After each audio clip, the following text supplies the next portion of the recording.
नमस्कार। आज आप लोग को क्लास 10th में ठीक है पोलिनोमियल्स चालू करेंगे। देखिए, पोलिनोमियल्स चालू करने से पहले आपको बतला दें, पूरा जो आपको पोलिनोमियल्स होता है जिसमें आपको वास्तविक संख्या कहिए, वास्तविक संख्या टोटल 20 नंबर का पूछता है एग्ज़ाम में। ठीक है, 20 नंबर की तैयारी हम लोग को करना है। 20 नंबर की तैयारी में आप लोग को 1.1, 1.2, 1.3 की तैयारी हम लोग पहले कर चुके हैं।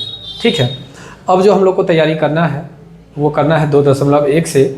लेकिन 2.1 से जो तैयारी करेंगे तो 2.1 में कुछ नहीं है। एनसीईआरटी में 2.1 में कहता है, एक आलेख खींच दिया है और आलेख पर कहता है कितनी रेखाएं क्रॉस की है, इस चीज़ को दर्शाने के लिए। तो वो हमने बतला रहे हैं आप लोग को। चालू करेंगे 2.1 से, 2.2 से। तो जब 2.2 से शुरू करेंगे तो 2.2 में कुछ एग्जाम्पल हैं, उस एग्जाम्पल को भी देखेंगे।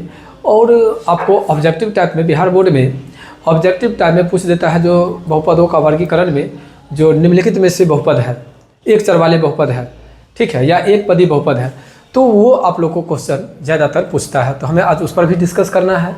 और आप लोग को बतला दें, जो अब मेरा क्लास जो है फिर बीच में कुछ डिस्टर्ब हो गया था छठ पूजा और दीपावली के कारण। आज से मेरा क्लास रेगुलर चालू हो रहा है। आप लोग ज़रूर, ठीक है, अधिक से अधिक इसको शेयर कीजिएगा और देखिएगा। ठीक है, मंडे से हम लोग चालू करेंगे गेस क्वेश्चन का। ठीक है, क्लास 2024 में जो क्लास 10th में बिहार बोर्ड में पूछेगा क्वेश्चन, उसका हम लोग गेस का तैयारी करवाएंगे आप लोग को। ठीक ना, तो उस पर विशेष ध्यान दीजिएगा। और प्रत्येक दिन रात में हम 7:30 बजे लाइव आते हैं, तो आप लोग लाइव क्लास भी कोशिश कीजिएगा अधिक से अधिक जुड़ें। और देखिए, जब तक प्रैक्टिस आप लोग नहीं करेंगे ज़्यादातर, तब तक मार्क्स ज़्यादा नहीं उठेगा। इसलिए आप लोग का भी प्रैक्टिस करना ज़रूरी है। तो आप लोग भी प्रैक्टिस करेंगे और प्रत्येक दिन रात में 7:30 बजे में लाइव क्लास आते हैं, तो उसमें भी आएंगे। अभी उसमें हमें एपी पढ़ाना है। ठीक है, तो एपी अभी मॉर्निंग में भी चल रहा है और एपी इवनिंग में भी चलेगा। लेकिन रात में जो हम देंगे आप लोग को क्लास, वो देंगे केवल ऑब्जेक्टिव क्वेश्चन का। ठीक है, और दिन में चल रहा है, वो चल रहा है आपको लाइव क्लास में चलता है। ठीक है, क्लास लेते हैं तो उसमें भी आप लोग को एनसीईआरटी का किताब से चल रहा है क्लास। तो थोड़ा आप लोग देखेंगे। जो अगर ऑब्जेक्टिव चाहिए, क्योंकि आपको मालूम है जो मैथ में 50 ऑब्जेक्टिव रहेंगे और 50 ऑब्जेक्टिव के लिए हमें तैयारी करना पड़ेगा। एनसीईआरटी के बुक में बहुत कम ऑब्जेक्टिव होते हैं। और टीचर लोग करते क्या है, जो हल्का थ्योरी पढ़ाते हैं, थ्योरी पढ़ाने के बाद बस क्वेश्चन आंसर पर चले जाते हैं, एक्सरसाइज पर चले जाते हैं, और इस वजह से हम लोगों को पूरा तैयारी नहीं हो पाती है। तो आप लोग को रात वाला जो भी क्लास होगा, रात में जो हम देंगे 7:30 बजे से, आप लोग को 7:30 बजे इसलिए रखे हैं जो लगभग में आप लोग के पेरेंट्स भी जहाँ काम करते हैं इधर उधर से, ठीक, अपना घर पर आ जाएंगे। और घर पर आ जाएंगे तो मोबाइल मिल जाएगी आप लोग को, तो रात में ऑब्जेक्टिव क्वेश्चन की तैयारी करा देंगे आप लोग को। इससे हम पिछले क्लास में ऑनलाइन में आप लोग को, यानी रात वाले 7:30 बजे वाले क्लास में आप लोग को त्रिकोणमिति का पूरा ऑब्जेक्टिव दे दिए हैं। अब पहले एपी का चालू करेंगे और इसी बीच में कभी कभी आप लोग को साइंस भी पढ़ाएंगे। जैसे आज आप लोग को 7:30 बजे से, ठीक है, फिजिक्स का पहला चैप्टर का कॉन्सेप्ट देंगे। होता क्या है, जो बच्चे तो बहुत दिन पहले पढ़ाए थे, जनवरी फरवरी में पढ़ाए थे पहला चैप्टर प्रकाश का परावर्तन और अपवर्तन, तो भूल गए होंगे। और ऑब्जेक्टिव तो आपको थ्योरी से ही रहता है ना, तो उसी चीज़ को, ठीक है, संक्षेप में आप लोग को आज फिजिक्स भी पढ़ाएंगे। तो सबसे पहले अभी वाले क्लास में आप लोग देखिए, जो पोलिनोमियल्स यानी बहुपद चालू करते हैं। बहुपद का डिफिनेशन हम आप लोग को याद रखने के लिए एक अलग ढंग से आपको बतलाते हैं। देखिए, बहुपद अगर इसको अलग अलग किया जाए तो इसको लिखेंगे बहु और इधर पद। बहु मतलब होता है अनेक और पद मतलब होता है टुकड़ा। अर्थात आप कह सकते हैं जो अनेक टुकड़े के समूह को बहुपद कहते हैं। ठीक है, गणित में यानी मैथ में, ठीक है, अंकों का और लेटरों का, जैसे देखिए ये हुआ आपको अंक और ये हुआ लेटर, ये जो हुआ ये आपको बहुपद है, ये आपको बहुपद है। ठीक है, तो अगर कोई पूछे जो बहुपद किसे कहते हैं, तो कह सकते हैं बहुत से टुकड़े को बहुपद कहते हैं, समझने के लिए। अब ये नहीं जो डायरेक्ट कहीं पर पूछे कोई कह देंगे जो बहुपद का मतलब होता है अनेक सा टुकड़ा बहुपद, यानी 2 लकड़ी का ला देगा टुकड़ा, कहेगा क्या ये बहुपद है? नहीं, यहाँ पर समझने के लिए अनेक टुकड़ा। देखिए, एक 2x का है और एक 2 का है। यहाँ पे 2x² है, -7x है, +2 है। ये जो अनेक टुकड़े हैं ना, इस टुकड़े को हम लोग बहुपद कहते हैं। ठीक है, एक बात ध्यान में रखना है, इसको हम लोग और इजी मेथड में समझते हैं। जो अगर ऐसे दिया हुआ है तब पूछे क्या ये बहुपद है, नहीं। अगर इक्वल टू 0 है तो बहुपद नहीं है। अगर इक्वल टू 0 नहीं है, जैसे ये बहुपद है, ऐसे याद रखेंगे हम लोग। अगर इक्वल टू 0 है यानी बराबर 0 दिया रहेगा तो समीकरण होगा द्विघात समीकरण, नहीं तो ये बहुपद। ऐसे करके समझ लीजिए। आज आप लोग को आप बतलाते हैं सबसे पहले बहुपद में बहुपद का वर्गीकरण। ठीक है, बहुपद का वर्गीकरण। देखिए, वर्गीकरण,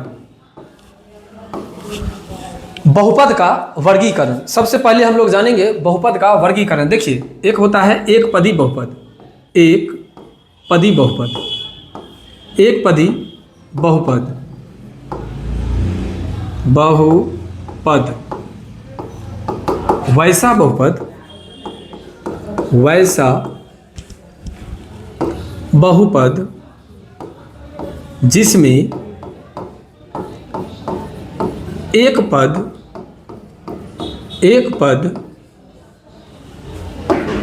जिसमें एक पद दिया हो उसे एक पदी बहुपद कहते हैं। देखिए, जैसे 5x 2x square 7x cube इत्यादि।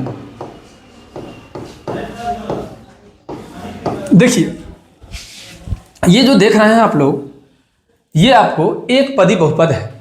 वैसा बहुपद जिसमें एक पद दिया हो, यानी जिसमें एक पद हो, उसे एक पदी बहुपद कहते हैं। जैसे देखिए 5x 2x square 3x cube etc। ये आपको जो है एक पदी बहुपद है। अब देखिए 2 नंबर में द्विपदी बहुपद, वैसा बहुपद, वैसा बहुपद जिसमें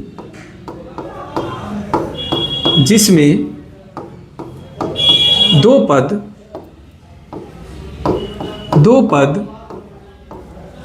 दिया हो, दो पद दिया हो, द्विपदी बहुपद कहलाता है। देखिए, वैसा बहुपद जिसमें दो पद दिया हो, द्विघात बहुपद मतलब द्विपदी बहुपद कहलाता है। जैसे देखिए 2x square minus 2x square minus 5x 3x square minus 7x इत्यादि। देखिए, ये आपको द्विपदी बहुपद हुआ। ठीक है, द्विपदी बहुपद, वैसा बहुपद जिसमें दो पद दिया हो। दो पद देखिए, एक और एक दो, एक और एक दो, एक और एक दो, एक साथ दो बहुपद दिया हो, दो पद दिया हो, एक साथ दो मतलब पद दिया हो, उसको द्विपद कहते हैं। जिसमें एक साथ एक पद हो, केवल एक पद, उसको एक पदी बहुपद कहते हैं। जिसमें दो पद हो उसे द्विपदी बहुपद कहते हैं। इसी प्रकार ठीक है, त्रिपदी बहुपद, त्रिपदी बहुपद, वैसा बहुपद, वैसा बहुपद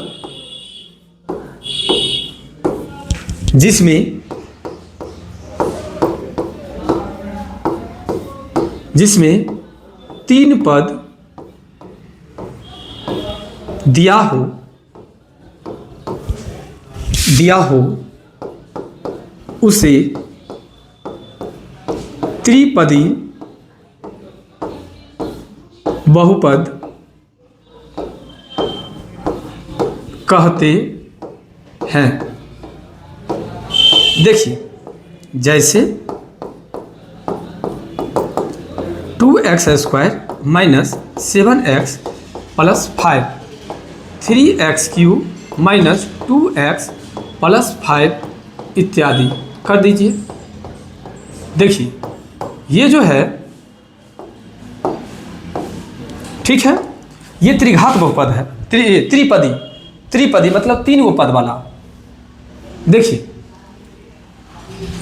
आप लोग को बतला दें एक बार, ये 3 हम तो आपको बतला दिए, 3 बतला दिए हैं आप लोग को, एक पदी, द्विपदी, त्रिपदी, इसी प्रकार शून्य पद जिसमें शून्य लगा हो। जैसे देखिए, आपको सब कुछ ऐसे ही होगा, सब कुछ ऐसे ही होगा, केवल उसमें पहले शून्य लगा हुआ होगा। जैसे देखिए, 0x², 0x⁵, ठीक है, इस टाइप से लगा रहेगा, उसको हम लोग शून्य बहुपद कहते हैं।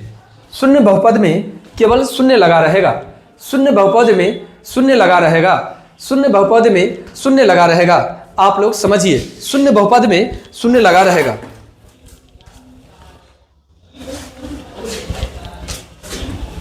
ठीक है, चाहे पावर में 4 रहे, चाहे पावर में 3 रहे, चाहे पावर में 2 रहे, चाहे पावर में 1 यानी रैखिक रहे, लेकिन आपको ये शून्य बहुपद कहलाएगा।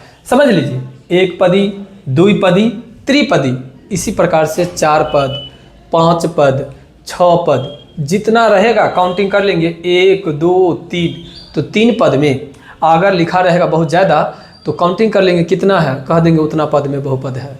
ठीक है, तो हमें लग रहा है जो आप लोग को समझ में आ गया होगा बहुपद का वर्गीकरण।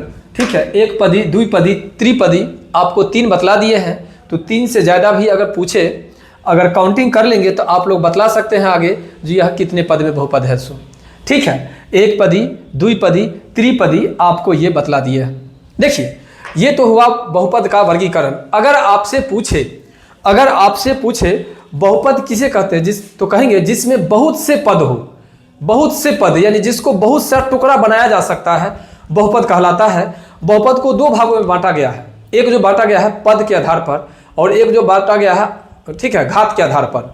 तो पद के आधार पर बांटा गया है, उसको हम लोग कहते हैं बहुपद का वर्गीकरण। बहुपद का वर्गीकरण जिसमें आप लोग को बतला दिए एक पदी बहुपद, द्विपदी बहुपद, त्रिपदी बहुपद। ये जो है आपको, यह है पद के आधार पर, पद के आधार पर। अब इसके बाद जो आप लोग को बतलाएंगे वह बतलाएंगे घात के आधार पर। बहुपद के प्रकार जो होगा, यह बहुपदों का वर्गीकरण बांटा गया है किसके आधार पर, तो पद के आधार पर। ठीक है, अब जो हम बहुपद का वर्गीकरण करेंगे वह घात के आधार पर, अब जो हम करेंगे वह घात के आधार पर करेंगे। देखिए, ये जो अभी है आप लोग को जिसको लिखना होगा, ठीक है, वीडियो को रोक देंगे, रोक करके आसानी से आप लोग अच्छा से लिख लेंगे। ठीक है, अब हम लोग चलते हैं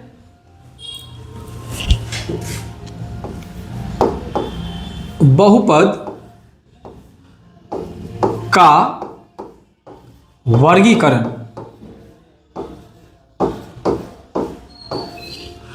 इससे पहले जो आप लोग को बहुपद का वर्गीकरण किए हैं वह घात के आधार पर, ये पद के आधार पर। इससे पहले जो बहुपद का वर्गीकरण किए वह पद के आधार पर। अब जो आप लोग को करने के लिए जा रहे हैं यह आप लोग को घात के आधार पर। ठीक है, इसमें 1 नंबर में जो होगा एक घाती बहुपद, इसको हम लोग रैखिक बहुपद भी कहते हैं। इसको हम लोग रैखिक बहुपद भी कहते हैं, रैखिक बहुपद। देखिए, एक घाती बहुपद कहिए या रैखिक बहुपद कहिए, दोनों बराबर है। एक घाती बहुपद कहिए या रैखिक बहुपद कहिए, दोनों आपको बराबर है। ठीक है, लिखेंगे वैसा बहुपद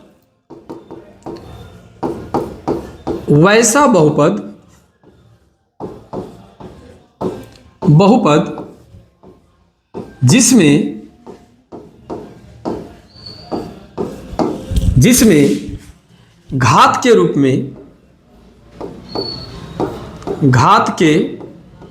में एक दिया हो,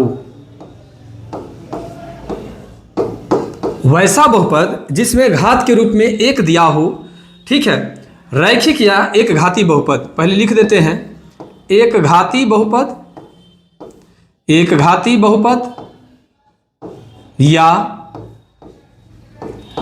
रैखिक बहुपद कहलाता है। देखिए,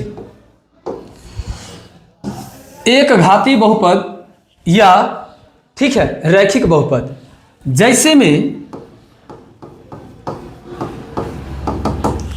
में देखिए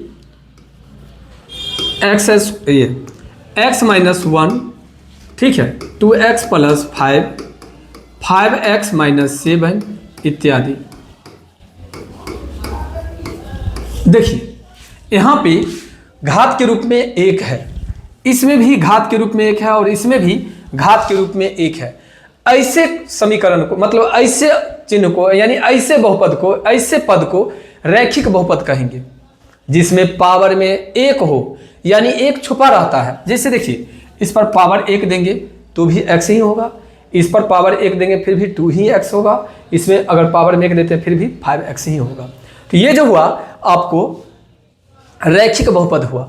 इसको हम लोग एक घाती बहुपद भी कहते हैं। एक घाती बहुपद को रैखिक बहुपद कहा जाता है। एक घाती बहुपद को रैखिक बहुपद कहा जाता है। अब जो हम लोग बात करेंगे द्विघाती बहुपद के बारे में बात करेंगे, ठीक है। द्विघाती बहुपद के बारे में देखिए,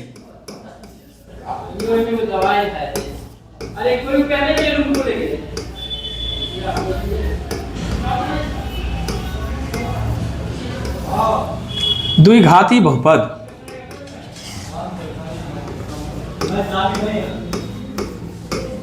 वैसा बहुपद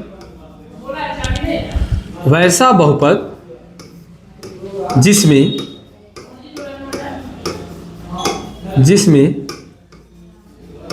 घात के रूप में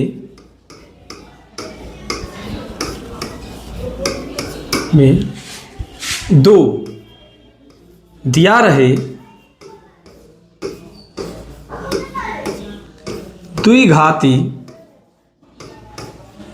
द्विघाती या द्विघात बहुपद कहलाता है। देखिए,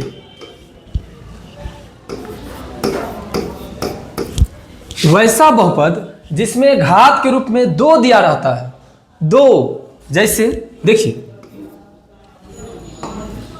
जैसे में देखिए, जैसे में 2x square minus 5x plus 7, अगर आगे दिया जाए 5x plus 2x square minus 6, कहीं पर भी रहे, पावर में चाहे स्टार्टिंग में रहे, चाहे मिडिल में रहे, चाहे लास्ट में रहे, लेकिन पावर में अगर 2 है तो ये द्विघाती बहुपद कहलाएगा। अगर पावर में 2 है, पावर में यानी घात के रूप में 2 है, घात के रूप में 2 है तो यह द्विघाती बहुपद कहलाएगा। घात के रूप में अगर 2 है तो द्विघाती बहुपद कहलाएगा। एक और इसमें लिख देते हैं त्रिघात बहुपद।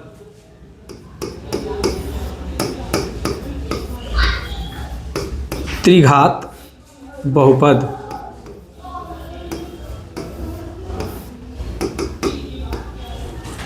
ठीक है। वैसा बहुपद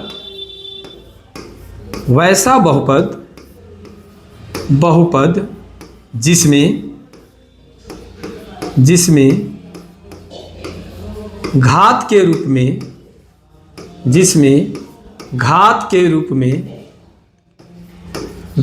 रूप में 3 दिया रहे उसे त्रिघात बहुपद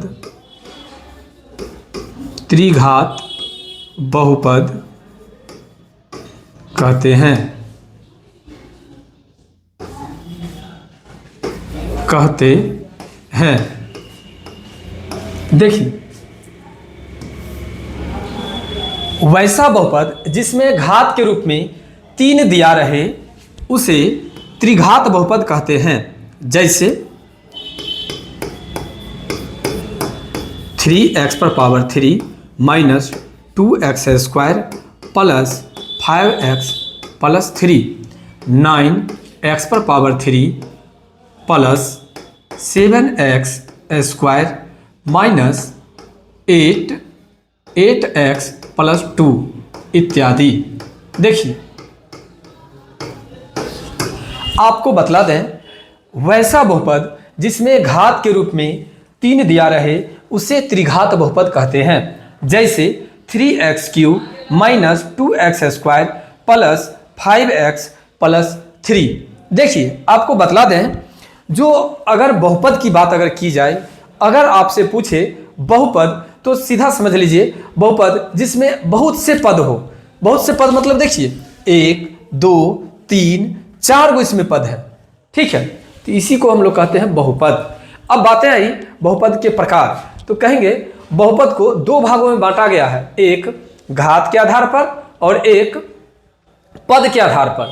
पद के आधार पर भी जितना पद दिया रहेगा, अगर एक पद दिया है यानी एक संख्या रहेगा, एक अंक रहेगा, तो उसको एक पद ही कहेंगे। अगर 2 दिया रहेगा, जैसे देखिए इसी में आपको बतला देते हैं, अगर केवल आपको अगर इतना दिया हुआ है तो यह एक पदी बहुपद है, यह एक पदी बहुपद है। अगर आपको इतना दिया हुआ है तो ये द्विपदी बहुपद है। अगर आपको इतना दिया हुआ हो, इतना, तो यह 3 पद में बहुपद है। और अगर यह पूरे दिया हुआ है तो यह 4 पद में बहुपद है। तो लगभग आपको 1 पद, 2 पद, 3 पद, 4 पद समझ में आ गया होगा। अगर इसी प्रकार से 5 को अगर दिया रहेगा पद तो वह 5 पदी में बहुपद होगा। अब हम लोग बात करते हैं घात के आधार पर। घात के आधार पर भी जैसे उसमें था सेम इसी प्रकार इसमें भी है। अगर कुछ नहीं है घात में, कुछ नहीं, तो उसको एक मान लीजिएगा। जैसे देखिए यहाँ पर एक एक में दे दिए हैं ताकि आपको समझ में रहे। देखिए इसमें कुछ नहीं है, उसमें कुछ नहीं, तो यह रैखिक बहुपद हुआ, ठीक है। रैखिक बहुपद कहिए या एक पद में मतलब एक चर वाले बहुपद कहिए। देखिए एक घाती बहुपद, एक घात में, ठीक है। उसी प्रकार द्विघाती में पावर में 2, त्रिघाती में घात में यानी पावर में 3, इसी प्रकार पावर में अगर 4 रहेगा तो चतुर्थ घातीय बहुपद, अगर 5 रहेगा तो 5 घातीय, अगर 6 रहेगा तो 6 घातीय बहुपद होगा। समझ गए। अब देखते हैं हम लोग, देखिए अब तो हम लोग को ये चीज़ समझ में आ गया होगा। अगर बउआ आप लोग को अगर ये चीज़ समझ में आ गया होगा तो देखिए आज जो आप लोग को दिए हैं, आपको ये बहुपदों का वर्गीकरण, ये भी आपको वही है जो उसमें बहुपदों का वर्गीकरण पढ़ाए थे, लेकिन ये दिखला देते हैं एक बार। देखिए ये जो है ये भी वही है, लेकिन इसमें पद है। पद 1 पद, 2 पद, 3 पद, अगर 3 से ज़्यादा रहेगा तो 4 पद, 5 पद, 6 पद, ठीक है। उसी प्रकार से अगर घात, अगर एक घात रहेगा तो रैखिक, 2 घात, एक घात वाले को रैखिक भी कहिएगा या एक घाती भी कर सकते हैं। अगर घात में ये पावर में 2 रहेगा तो उसको द्विघाती, 3 रहेगा तो त्रिघाती, 4 रहेगा तो चतुर्घातीय, 5 रहेगा तो 5 घातीय, जैसे आपको, ठीक है, जितना दिया रहेगा उस ढंग से बना सकते हैं। अगर कहेगा बहुपद किसे कहते हैं तो कहेंगे जिसमें बहुत से पद हो। बहुत से पद का मतलब कि यही, बहुत से पद एक साथ हो, एक जगह हो, उसको हम लोग बहुपद कहते हैं। लगभग आप लोग को ये समझ में आ गया होगा। शून्य बहुपद आपको बतला ही दिए। देखिए शून्य बहुपद ये हुआ, आपको यहाँ पर लिख दिए हैं, यहाँ है, देखिए ये आपको शून्य बहुपद है। इसके अलावा आपको, ठीक है, अब जो आगे की ओर चलेंगे हम लोग एनसीईआरटी में कुछ एग्जाम्पल को पहले लेकर के चलते हैं। इससे पहले आप लोग को एक और चीज़ समझा दें। देखिए ये जो ढंग है ना, आप लोग को बतला दें, ये जो अभी हम आप लोग को बतलाने जा रहे हैं, अभी ये चीज़ वैसे आप लोग अगर समझिएगा तो कॉन्सेप्ट भी दे देते हैं, लेकिन समझ लीजिएगा समान चिन्ह में, समान चिन्ह में घटाव, याद रखिएगा ये चीज, समान चिन्ह में घटाव, ठीक है, भिन्न चिन्ह में, भिन्न चिन्ह में जोड़, क्योंकि बहुपद में आप लोग को भाग भी पढ़ना है, समझ गए, भाग पढ़ना है तो वहाँ पे थोड़ा कन्फ्यूजन होता है, ठीक है। जो सही से कॉन्सेप्ट नहीं दे पाते हैं सर, तो वहाँ पे स्टूडेंट को परेशानी हो जाती है और स्टूडेंट कहता है सर बहुपद का भाग बहुत हार्ड होता है सर, नहीं बनेगा हमसे। वैसे आप लोग देखेंगे बहुपद का भाग बतलाएंगे तो, लेकिन अभी चूँकि बहुपद का भी कॉन्सेप्ट दे रहे हैं तो कॉन्सेप्ट में ये बात बतला दिए। अब आपको बतला देते हैं जो कैसे समान चिन्ह में घटाव होता है और भिन्न चिन्ह में जोड़ होता है, ये चीज़ आप लोग को बतलाएंगे हम। लेकिन इससे पहले आप लोग को बतला दें, जो अगर घटाव करेंगे या जोड़ करेंगे, घटाव करें या जोड़ करें तो चिन्ह हमेशा बड़ी संख्या वाला होता है। बड़ी संख्या में जो चिन्ह लगा रहेगा वही चिन्ह हम लगा देंगे, बड़ी संख्या में जो चिन्ह रहेगा वही चिन्ह का प्रयोग करते हैं। अब हम लोग देखते हैं, एक दो एग्जाम्पल को लेते हैं। देखिए एक दो एग्जाम्पल को हम लोग लेंगे।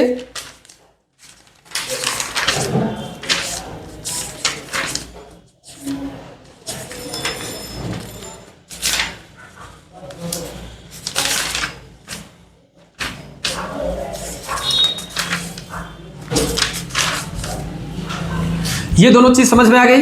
पहले ये दोनों चीज समझ में आ गया तो एक चीज और समझ लीजिए।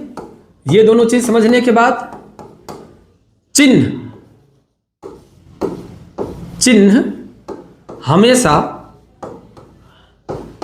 हमेशा बड़ी संख्या वाला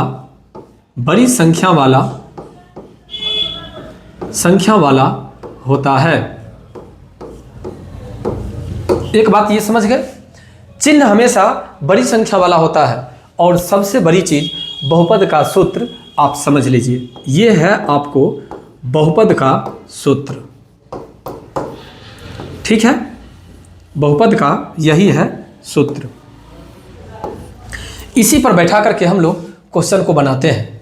बहुपद का जितना भी होगा इसी पर बैठाते हैं और लगभग में लगभग इसी पर बैठा रहता है। देखिए कभी कभी आपको